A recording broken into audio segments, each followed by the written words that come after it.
मन वांछित हो। पदम प्रभु नित सुखदायक सहु जग माही। तुहि दीन दयाल, तुहि दीन दयाल, शरण आयो तुझ साहिबा। तुहि परम कृपाल, परम प्रभु नित समरिये। गुण गाता मन गह गाए, सुख संपत्ति जान, सुख संपत्ति जान। विघ्न मिटे स्मरण किया, पामे परम कल्याण। परम प्रभु नित उगनी से भाद्रवे, सुदिवारस देख सुदिवारस। पद्म प्रभु रट्या लाडनु, ओ हरस विशेष। परम प्रभु नित समरिये, परम प्रभु।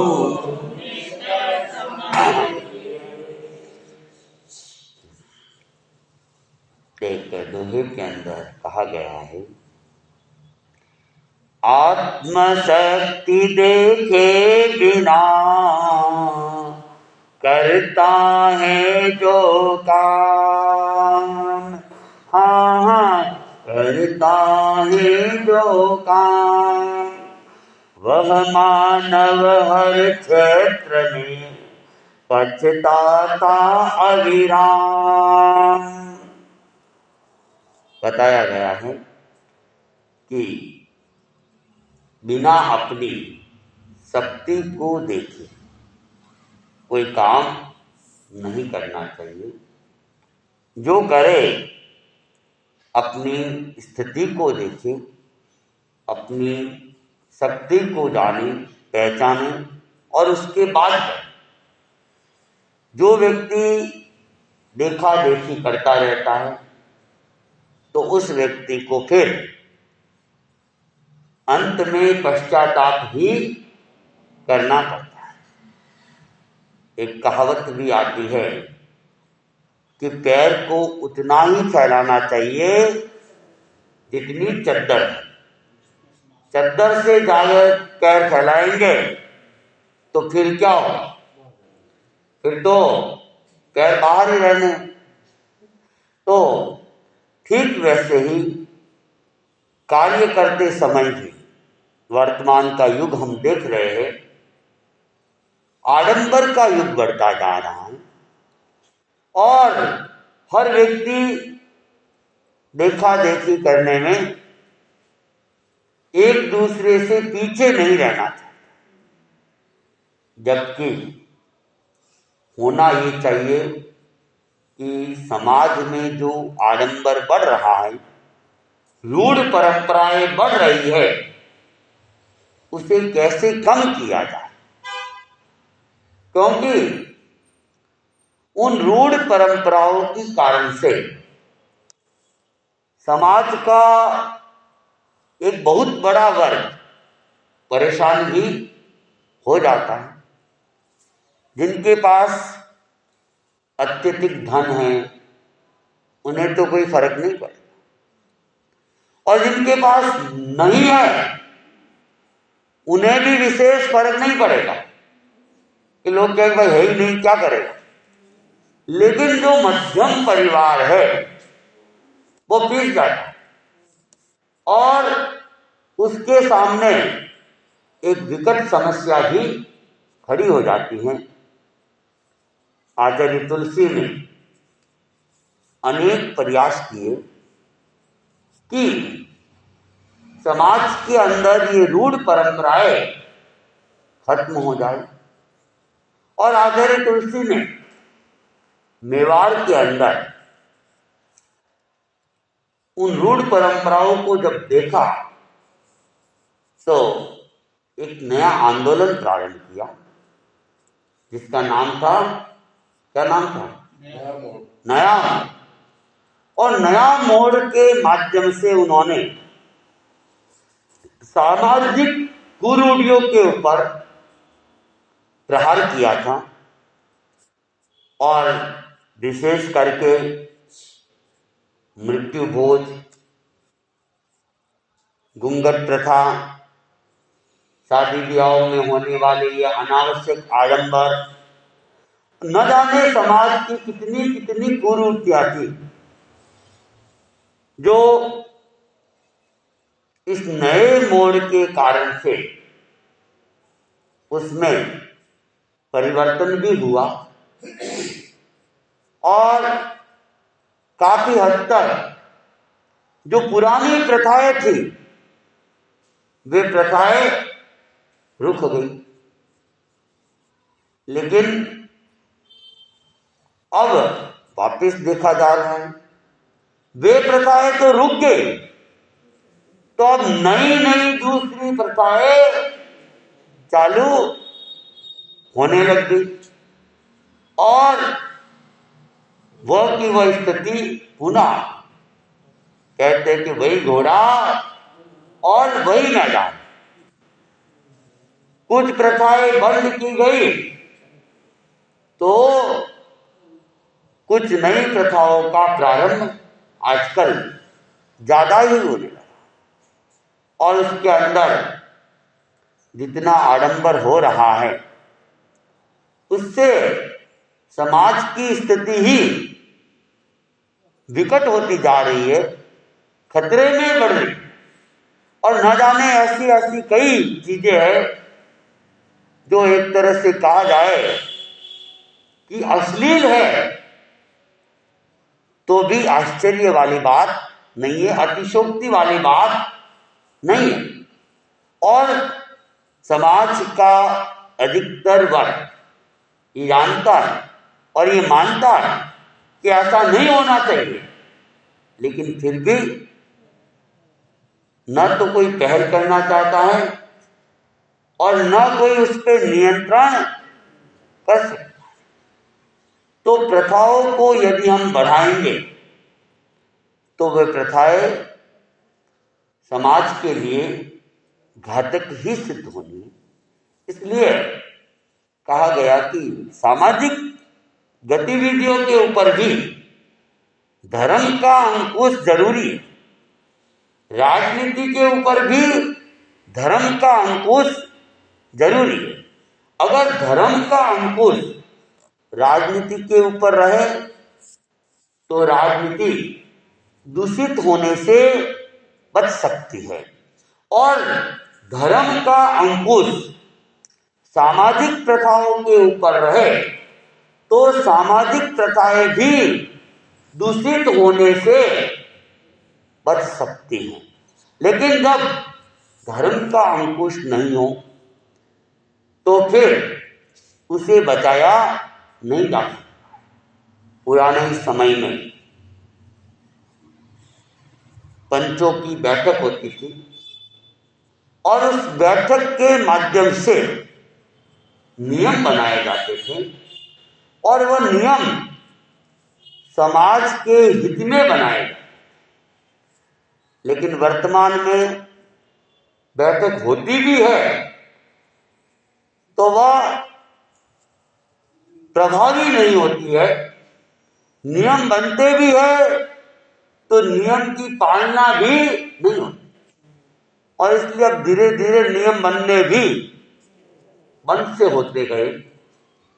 एक समय था जब शिवांशी मालानी का ये क्षेत्र सामाजिक नियमों के लिए जाना माना जाता था और आचार्य महाप्रज्ञ जी तो कई बार अपने प्रवचनों के अंदर शिवांशी मालानी क्षेत्र का उल्लेख करते थे और कहते थे कि वहां की जो सामाजिक नियम है वो अनुकरणीय है। लेकिन वर्तमान में हम देखते हैं कि न तो ओसवाल समाज की इतनी मीटिंगें हो रही है और न उसके नियम बन रहे हैं, और कुछ बनते भी है तो उन नियमों के ऊपर अमल जो होना चाहिए वो अमल जैसा नहीं होता।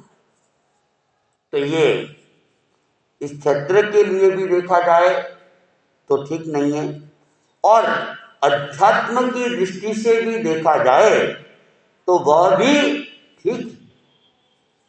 जो तेरापन धर्म संघ है एक अनुशासित धर्म संघ कहलाता है, और उसका ही श्रावक वर्ग अगर अनुशासित नहीं रहे और सामाजिक कुरीतियों को बढ़ाने में अगर अपना योगदान देता है तो यह ठीक नहीं कहा जा सकता है।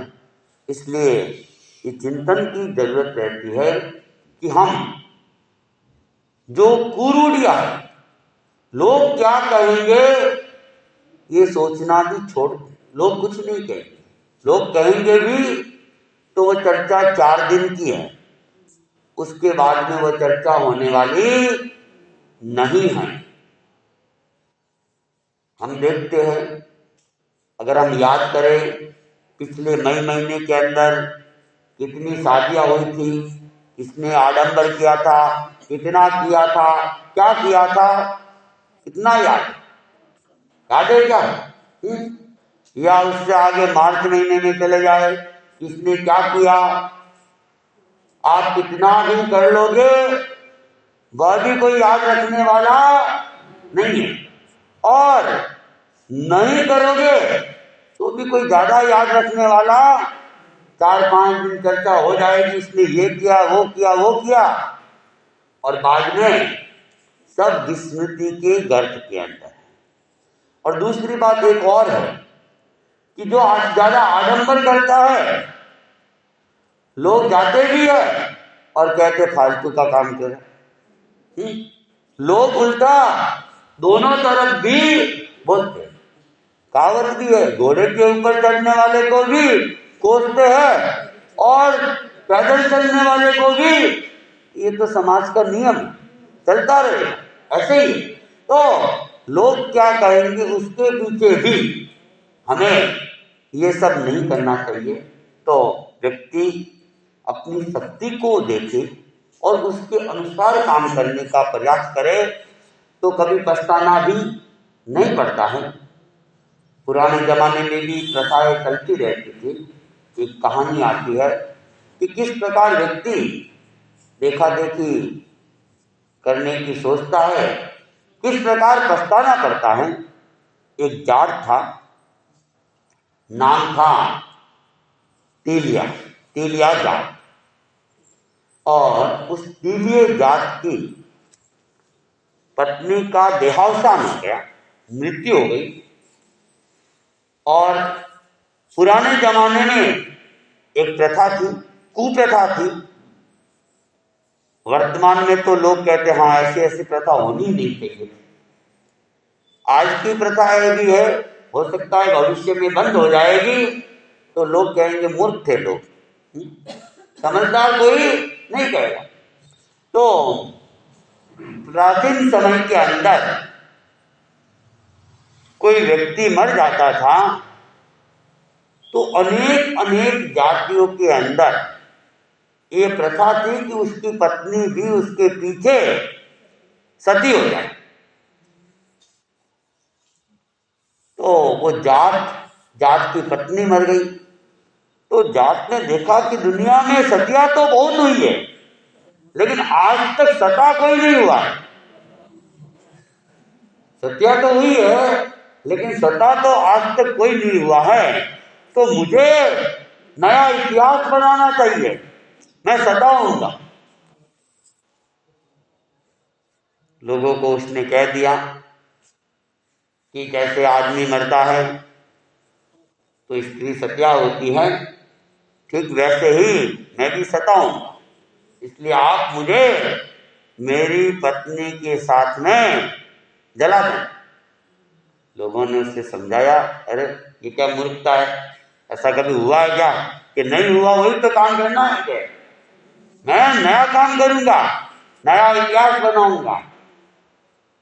लोगों ने खूब समझाया, ऐसा मत कर, लेकिन वो तो कहते कि इतनी जिद्दी होते हैं तो वे मानते भी नहीं। तो ठीक है, वो दाह संस्कार के लिए डेड बॉडी को शमशान में ले जाया गया, अर्थी के ऊपर उसे लिटाया गया और उसके ऊपर ही वो जीवित जात लेट जाता है और अग्नि संस्कार हो जाता है। अग्नि संस्कार हुआ, आग धीरे धीरे पकड़ रही थी। इतने में क्या होता है, गांव में कोई आग लग गई। इधर तो अग्नि संस्कार हुआ, लेकिन गांव में और अग्नि संस्कार। तो लोगों को समाचार मिले, गांव में आग लग गई, आग लग गई, आग गई। तो जितने लोग आए हुए थे सबके सब भागे। सबको अपने घर की चिंता, सामान की, धनमाल की चिंता, परिवार की चिंता। तो उस डेड बॉडी को वैसा ही छोड़ के भाग गए। पहले घर को सुरक्षित करो, हाँ, फिर यहाँ आके देखेंगे क्या है। तो सारे के सारे लोग तो चले गए। उस तीलिया के परिवार वाले भी वहां कोई रुके नहीं। वे भी, उनको भी पहले तो घर की सुरक्षा, ये तो जल के राख हो जाएंगे, और उधर अगर राख हो गया तो भारी पड़ जाएगा। तो सारे के सारे लोग चले गए। और इधर वो आग जैसे ही पकड़ने लगी, वो जो तड़पने लगा, एकदम ताप लगने लगा, और आग क्या उसके कपड़े के भी लगी, और अब तो जलने लगा। तो वो तो उस अर्थी से ऊपर से कूदा और भागा। लेकिन अब भागे, लेकिन आग तो कपड़े को जला रही है। उधर पास में कोई नदी थी, वहां जाता है, और कपड़े तो हो गए जल राख के। और फिर अब वो देखता है कपड़े भी नहीं है, नंगा हो गया, करे क्या? गांव में जाए तो और गद्दी लगेगी। तो वह उस शमशान के पास में झाड़ियां वगैरह थी, उस झाड़ियों को चिपके रहने लगा। लेकिन एक दिन बीता, 2 दिन बीता, अब भूख भी सताने लगी। शमशान में खाए तो खाए क्या? तो एक दिन उधर से शमशान के होके एक महिला खेत में जा रही थी। पास में उसके बाटा था, खाना था, और तीलिए के भी अब 2-3 दिन हो गए थे, भूख से परेशान था। तो वो जोर से चिल्लाया, रुक रुक रुक, भूख लगी है, भूख लगी है। और वो नंगा ही उसके, कौन हो कौन हो कौन हो? अरे तीलिया हूं। और नाम जैसे ही सुना, तीलिया हूं, वो तो भागी, एकदम उल्टे पैर भागी गांव के अंदर। और गांव के चबूतरे के लोग डरे, वो तीलिया भूत बन गया, भूत बन गया, भूत बन गया। मैं तो जैसे तैसे प्राण बचा के आई हूं। अब लोगों ने देखा, रे ये तो बड़ा अनर्थ हो गया। वो अगर सता नहीं बनता, बिना मौत नहीं मरता, तो भूत नहीं बनता, भूत बना है, अब सबको परेशान करेगा। तो जो तांत्रिक मांत्रिक थे उनको बुलाया, काजी को बुलाया गया कि भाई वो तीलिया गांव का जाट था, वो सता तो हो गया, लेकिन वो भूत बन गया है। और एक महिला तो बच के आ गई। अब अपना तो आने जाने का रास्ता वही है, ये रोज की समस्या है, इसलिए भूत को वश में करना जरूरी है। उसने कहा ठीक है, मैं कर लूंगा भूत को। तो मैं बड़े बड़े भूतों को मैंने वश में किया है, तो ये तीलिया भूत तो है ही क्या? तो काजी ने हाँ भर दी, और काजी घोड़े के ऊपर बैठ के जहाँ पे उसको बताया गया था झाड़ियाँ वगैरह, वो झाड़ियों के पास में वहां पर जाता है। वो तो छिपा हुआ था, तो उसको जैसे ही बताया था काजी को, उस काजी ने झाड़ियों के पास में अपने घोड़े को रोका, नीचे उतरा और घोड़े को एक खूंटी लगा के बांध दिया और पास में वह अपना आसन जमाता है और फिर मंत्र तंत्रों का प्रयोग वह करने लग जाता है।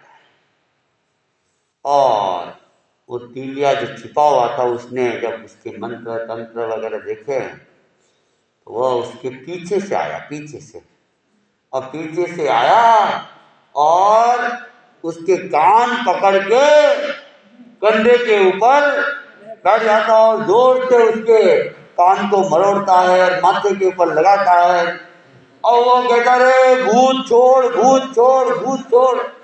लेकिन वो तो और उसको मारता है, पीटता है।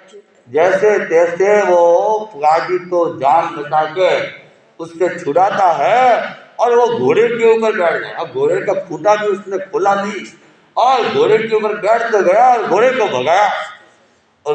भगाया तो वो जोर लगा तो वो खूंटा उखड़ा और वो घोड़ा भाग रहा था तेज और वो खूंटा बार बार उछल रहा था और उछल के उसके माथे में, शरीर के ऊपर लगता जा रहा था और वो जोर जोर से चिल्लाता, तीलिया मार रहा है, तीलिया मार रहा है।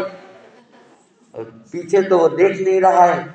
अब तो इतना घबराया हुआ था और उसको तो यही लग रहा था कि तीलिया भूत पीछे गया है और तीलिया भूत मार रहा है, तीलिया भूत मार। और वो चिल्लाता घोड़े को भगाता गांव में गया और चिल्ला रहा था। गांव वालों ने देखा, क्या कर रहे हो? कि तीलिया भूत मार रहा है। अरे तीलिया भूत कहाँ मार रहा है? वो खूंटे की लग रही है, खूंटे की। उसने घोड़ा रोका, देखा कि पीछे तो कोई तीलिया भूत है ही नहीं, खूंटे की ही लग रही है। पर वो तीलिया भूत तो आया था, कान मरोड़े से कंधे पे बैठा था और मैंने उसे जबरदस्ती उससे पिन छुड़ाया था। तो उन्होंने कहा, रे वो तीलिया भूत तो बड़ा खतरनाक है। मैंने बड़े बड़े भूतों से लोगों के पिन छुड़ाए हैं, लेकिन ये भूत तो मेरे भी काबू में नहीं आ रहा है। अब इसको काबू में लाना है तो क्या करना होगा? मौसर करना होगा, मौसर। कहते हैं ना, मृत्यु के बाद में खाना बनाना होगा। तो बेचारा गांव वालों ने उसके परिवार वालों को कहा। परिवार वालों ने देखा, रे अपन तो गरीब है, पैसे तो है नहीं, मौसर कैसे करेंगे? तो उन्होंने आनाकानी करनी चाहिए, तो गांव वालों ने उसके ऊपर दबाव डाल दिया। अरे मौसर नहीं करोगे तो पूरा गांव परेशान रहेगा और तीलिया भूत बन गया है, अब उसको शांत करने के लिए मौसर करना तो जरूरी है। अब बेचारे परिवार वालों के ऊपर समाज का दबाव पड़ा, क्या करते? तो अब सामाजिक कुरूढ़ियां थी, तो उसने फिर पैसे उधार लिए, उधार लेके ही मौसर करने की उन्होंने प्लानिंग बनाई। दिन निश्चित कर दिया गया और ये समाचार फैलते गए, लोग आते जाते भी चर्चा करते थे। तो तीलिया के कानों में भी पड़ गया कि अमुक दिन तो मेरा मौसर है। तो जब दिन निश्चित दिन आ गया तो तीलिया क्या करता है, वो नदी जो थी उस नदी किनारे पे जाता है। वहाँ रोज धोबी क्या है, कपड़े धोने आता था, कपड़े धो के सुखाता था। तो वो धोबी कपड़े धो दिला के सुखा के वापस जाने लगा और ये तीलिया वहां। तो उसने कहा, रुक धोबीला, रुक, मैं तीलिया आ रहा हूँ। और ऐसे ही वो धोबीला तो वो कपड़े तो वही फेंके और जान बचाकर वो तो भाग गया।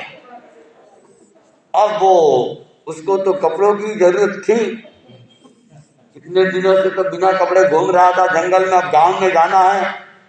तो धोबिया कपड़े फेंक कर ही भाग गया था जान बचा के।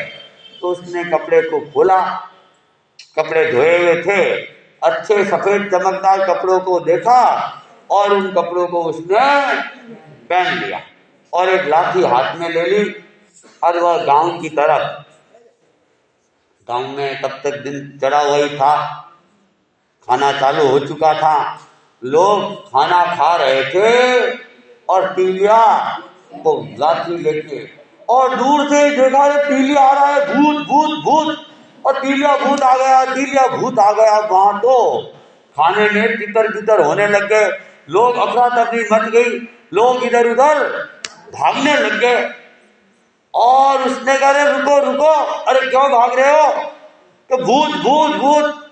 अरे उसने कहा कोई भूत नहीं हो, अरे मैं तो वही तीलिया जात हूं, मैं भूत नहीं हूं। तो तुम तो सता हो गए थे ना? कि नहीं नहीं, मैं सता होने के लिए तैयार जरूर हुआ था, और गांव में आग लगने की खबर से आप लोग तो भाग गए, और जैसे ही कपड़ों में मेरे आग लगी, मैं तो सहन नहीं कर पाया और मैं तो भागा, और जैसे तैसे नदी में डूबा और डुबकी लगाई और अपने कपड़ों की आग बुझाई। कपड़े तो मेरे जल के राख से हो गए, और मैं अब शर्म के मारे उन झाड़ियों के अंदर ही छिप के रहता हूं। मैं मरा नहीं हूं, मैं जीवित हूं, मैं भूत नहीं हूं। और लोगों ने सुना तो लोगों ने भी देखा, जोरदार हुआ, लोग तो तालियां बजाने लग गए, और यह भी जोरदार हुई। तो आदमी में जब शक्ति नहीं होती है तो काम नहीं करना चाहिए। देखा देखी हाँ सत्या होती है, मैं भी सता बनूंगा, तो बिना शक्ति के अगर कोई व्यक्ति काम करता है तो फिर क्या होता है? पश्चाताप, खुद के कपड़े भी जलाए, भूखे भी मरने पड़ा, झाड़ियों में भी रहना पड़ा, और उसके पीछे परिवार वालों को भी हजारों रुपए, उस जमाने में तो हजार भी बहुत होते थे, हजारों का कर्ज लेना पड़ा, कर्ज लेके खाना भी रखा, और मौसर तो हुआ नहीं, लेकिन कर्जा जरूर परिवार के ऊपर। परिवार वाले भी दुखी हो गए, इस तीलिया ने तो भारी समस्या में डाल दिया, इतना और माथे के ऊपर ऋण चढ़वा दिया। पहले ही आ जाता और पहले ही कह देता मैं मरा नहीं हूं,